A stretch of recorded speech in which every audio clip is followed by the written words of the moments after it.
ng mga hawak mo. Pupulutin ko lahat ng binitawan mo. Ako'y iyong alala. Tandaan mo, kahit ano man ang mangyari, ay utang ko ang palakpakan at respeto nyo.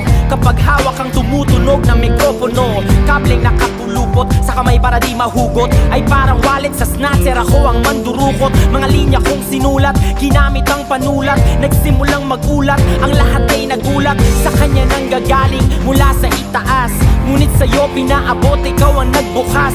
Sa akin ay nagturong ipunin ang katas, at kung paano di matibo sa masukal na landas. Sa tuwing ika'y kausap, ako'y nahihiya, parang nananaginip. Ako'y tuwang-tuwa, kaya sa gabi ako'y palaging nakatingala. Kasi pwede palang maging sigurado ang baka, sabay sa entablado